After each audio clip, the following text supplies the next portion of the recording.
Today, I want to talk about Hamlet and Oedipus, largely because Oedipus and Hamlet kind of show up throughout our cultures as the major cultural moments in the ancient Greek world, in so many ways, and in the modern world. Famously, Ernest Jones, there you can see it, wrote this book, or he wrote it as a paper in 1910, and then the 1930s, I think, or maybe even the 1940s, he made a book of it. It's, to look at it properly, Hamlet and Oedipus, a classical study in the psychoanalysis of literature. And Ernest Jones is famous for being an acolyte of Jung and of Freud. Freud it was who took the Oedipus story, the legend of Oedipus, more than the Sophocles play, and expanded upon it to make it into what he called the Oedipus complex, the idea that all men must love their mothers and want to marry them, and also want to kill their fathers in order to do so. We can go into this in depth another day on a different video. Properly speaking, there was also the parallel of that, which was the Electra complex, which was his way of saying, well, women are different, but they're the same, that all women want to murder their mothers and marry their fathers.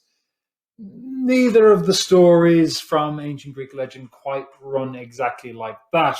In the case of Hamlet, it is more about his hubris, his desire to run from his fate, forcing him into running into it.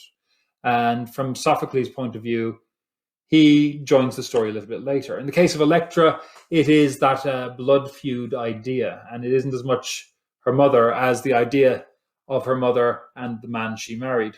Maybe that should be the Electra complex, that all children want to murder the person who married their parent after their other parent had died.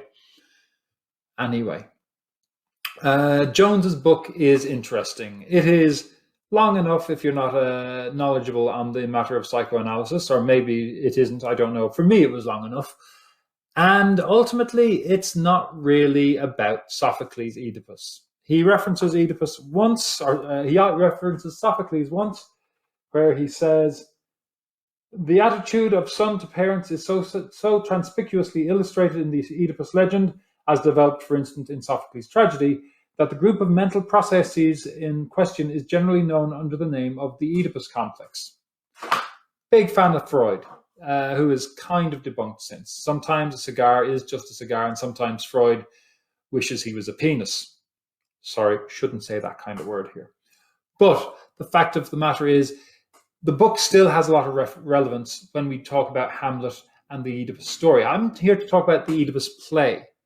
The Oedipus play takes place about 15 years after, spoiler, Oedipus has murdered his father, not knowing that it's his father, and made his way to Thebes, saving Thebes from the Sphinx and its riddle, and in doing so has basically earned the right to be king and ends up marrying the queen widow, who happens to be his mother. At this stage, you probably know an awful lot about the legend itself, but the play takes up 15 years later, when the when the land is going through a plague. Yes, the plague is happening because the rightful king was murdered, and the person who is responsible for the murder is not to be found. Until the murderer is found and punished, then the plague shall go on. Apply this to your country in whichever way you like. Honestly, it's always true in most countries. Normally there's at least some people who feel that, oh, the current leader is wrong and evil and our person is good and banished, not vanquished. At any rate, this is where there's an interesting thing. The play, in the case of Oedipus, is more to do, I think, it is to do with a degree of revenge, but it plays out very, very differently to what has transpired in Hamlet. Now, there's a lot of overlap. The key thing, the motivator, if you will, is there is a dead father. There's a sense that the murderer must be found and punished in order for the rightful order to continue. There's supernatural exhortation of doing that. The oracle in Oedipus, the ghost of Hamlet's father, allegedly in Hamlet. And the other major thing is that there is above ordinary filial love for a parent. In Oedipus, it is that of Oedipus for his mother, albeit a woman he does not know is his mother. In Hamlet, Hamlet for his father. Now, there's also a few interesting overlaps between the two. That even though it doesn't have that same kind of degree of Hamlet wanting to be with his mother, he has a very interesting scene in her bedchamber, which is interesting. And I find that, particularly if you look at the version of the movie, the Hamlet movie, that is Laurence Olivier's one, and to a lesser degree the Mel Gibson one, there is a tension there between the mother and the son. That tension can transgress.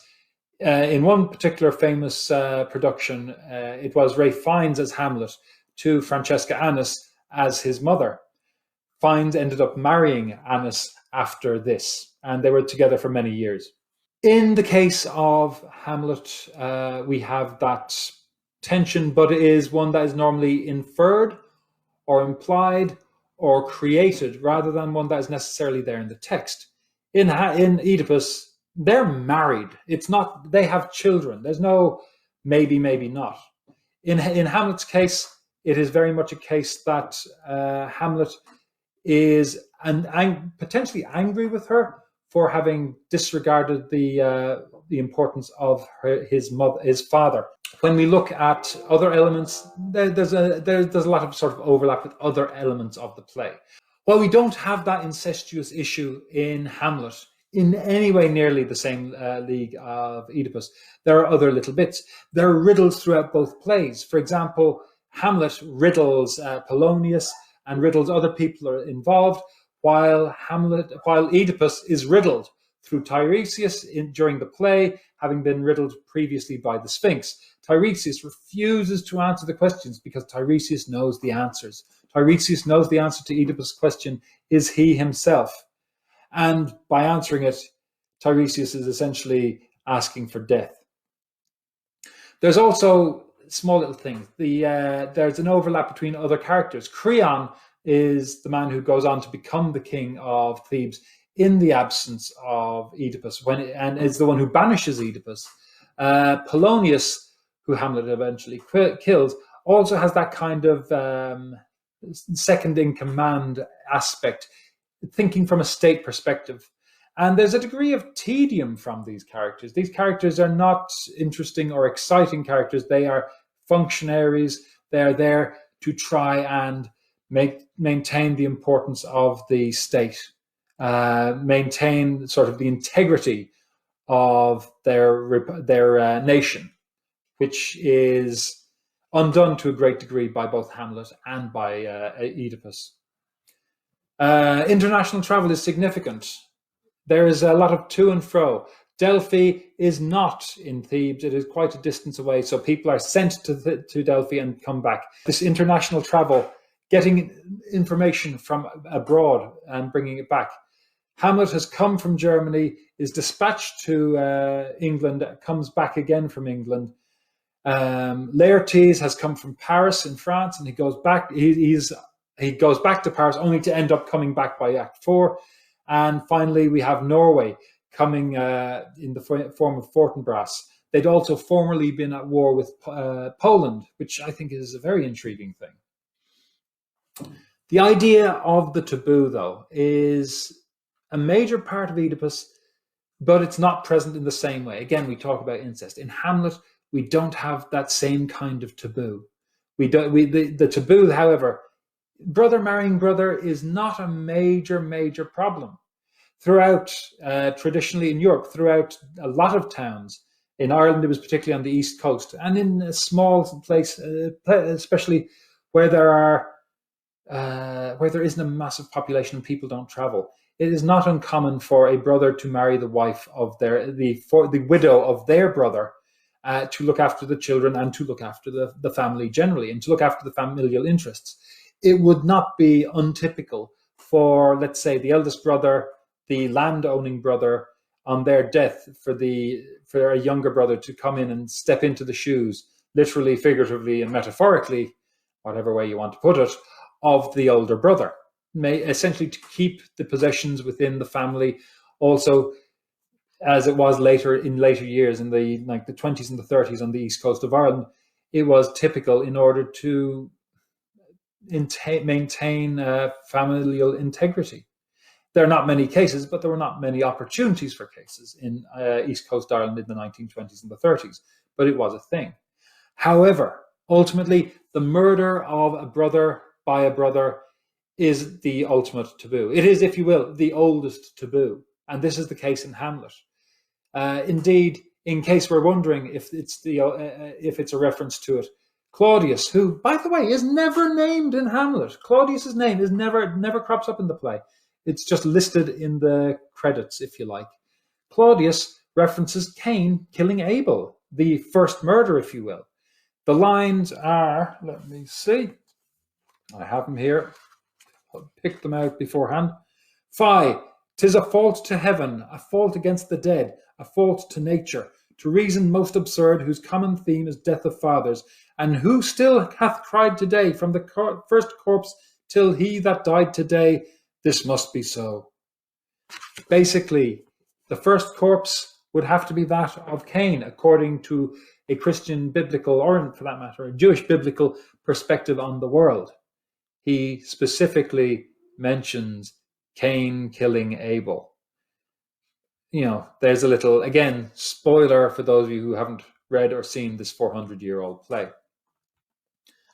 And the murder is not insignificant in Oedipus. Again, remember that in Oedipus Tyrannos, nobody is aware, except maybe that one messenger and eventually Tiresias, that Oedipus is the son of the man he murdered, that Oedipus is the man who murdered the king, etc., etc. Oedipus himself says, in a similar kind of self-dooming way to Claudius, "You will see how I work with you, seeking vengeance for this land, as well as for the god. This polluting stain I will remove, not for some distant friend, but for myself. For whoever killed this man may soon enough desire to turn his hand in the same way against me too, and kill me. Or maybe just blind him." The big difference in the plays is what they're about. While they do have a similar theme, vengeance for the death of a king, ultimately, Hamlet is a revenge play. A play in the style of The Revenger, where a person decides, for whatever reason, that they will have their vengeance on somebody and ends up killing loads of people in order to get that revenge. The protagonist seeks to avenge his father. That is the major overlap. In Oedipus, the protagonist seeks to avenge his father, although he doesn't realize why or why it's a bad idea. But beyond that, I would always see Oedipus as more of a murder mystery. Oedipus is going around trying to find out who it was. And in the end, it was him. The call was coming from inside the house. But that's my view of Oedipus. Maybe one day I'll get the chance to do it and you'll see my take on it.